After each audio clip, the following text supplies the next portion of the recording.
Hey, welcome back. My name is Alexander. I live in Russia. Twins, Arseny and Yesenia, 5 months old. The full story is in the previous videos.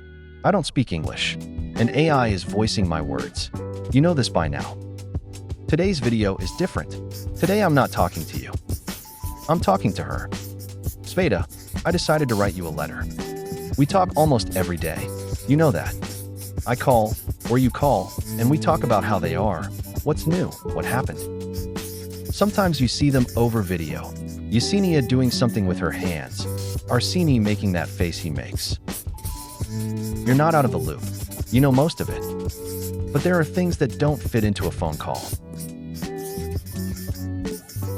Things I start to say, and then one of them needs something, and I say, I'll tell you later.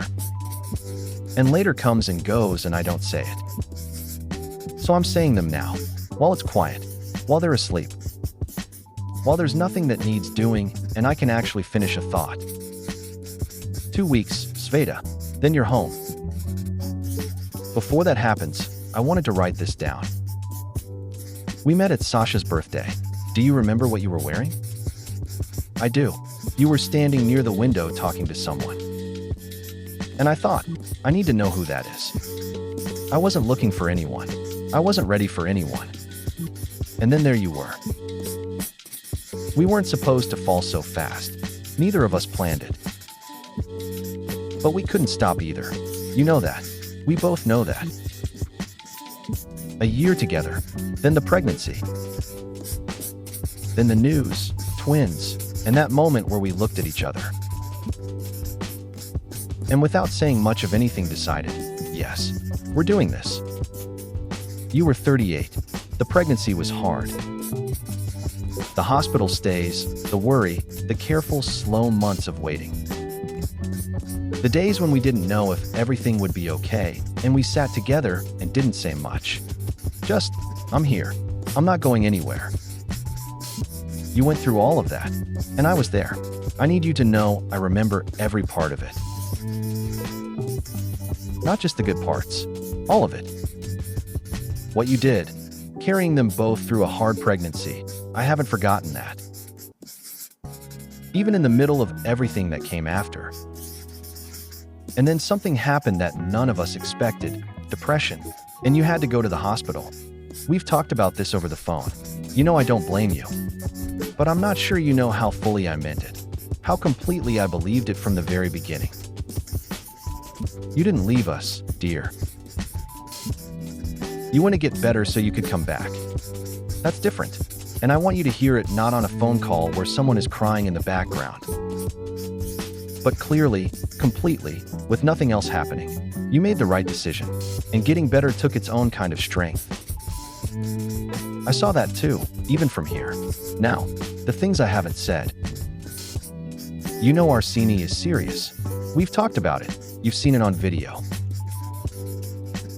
But what I haven't told you is what it does to me when he finally lets his guard down. He takes his time with everything.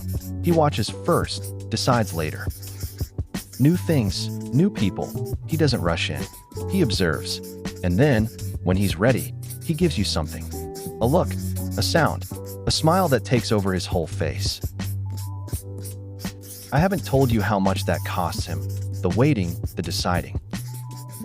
And how much it means when it happens anyway. He's going to do that with you, Svetlachak. Give him a minute. And when he lets you in, you'll have him completely. You know Yesenia smiles.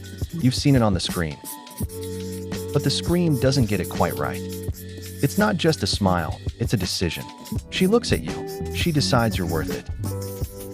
And then she gives you everything at once. Full face. Full presence, completely open.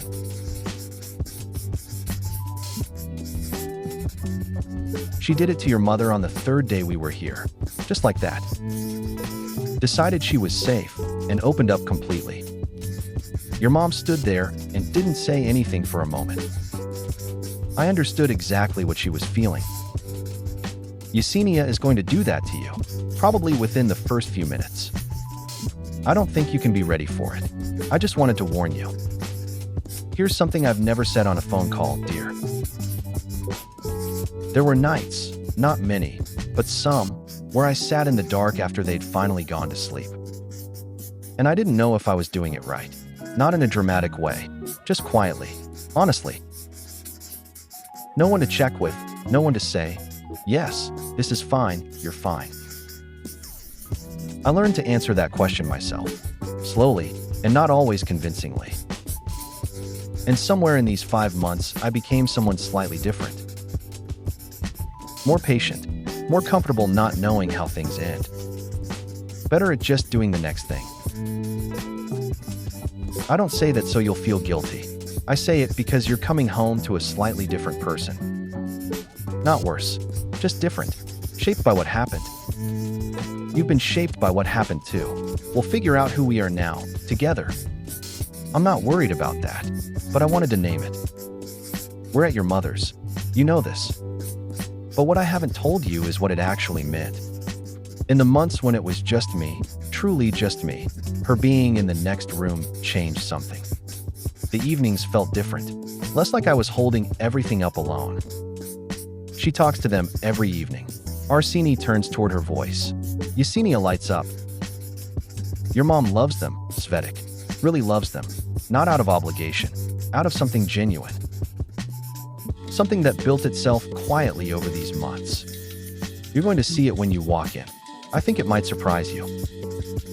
How much has grown here while you were away? We started meat this week, by the way. Rabbit. The pediatrician said it was time. The first spoon, both of them made the same face. That specific expression that means, what is this and why are you doing this to me? Arsini tried it again, and somewhere on the third or fourth spoon something changed. He decided he liked it. Now he opens his mouth before the spoon even gets close. Yesenia is not convinced. She tolerates it, but she's made her preference clear. Vegetables and fruit, those she accepts without complaint. Zucchini, pumpkin, pear. They both love cottage cheese. That was an immediate yes from both of them. No adjustment period, no faces. Just more of this, please. And the herbal tea, the special one for babies. Yesenia drinks it like she's been doing it for years. Arsini treats it like an event. I thought you'd want to know these things. The small things. The things that don't always make it into a phone call, but that are somehow the whole picture. You're going to sit down with them and feed them, and you'll already know. Rabbit for Arsini, vegetables for Yesenia, cottage cheese for both. You won't be starting from zero, dear. What I want you to know, most of all, is this. We're okay, all three of us. We made it through. Not perfectly. There were hard days and wrong decisions and moments of real doubt. But we're here. They're healthy and growing and funny and loud. More themselves every single week. And I'm still standing. In 2 weeks, you'll be here too. And then we figure out the next part together. That's what I've been waiting for, not to hand anything over or step back. Just to not be the only one anymore. To look across the room when something happens and have someone to look at. To say, did you see that? To share it. I don't know exactly what the next chapter looks like.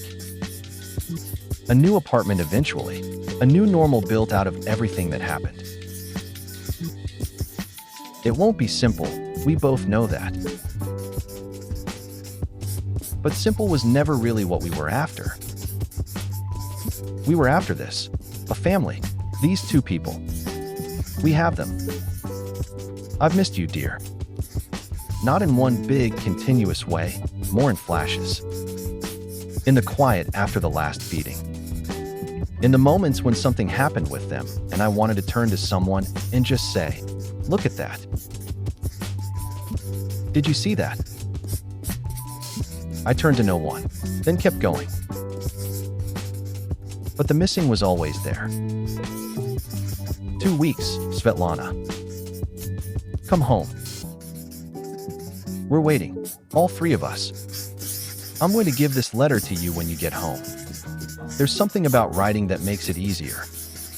On the phone, I hear your voice and I want to say these things, and then somehow I don't. The moment passes. Someone wakes up. We talk about practical things instead, the next appointment, what they need, how everyone is. It's easier to say the real things when there's no one listening. When it's just me and the words and the quiet. So this is the real things. The ones that didn't make it into the calls.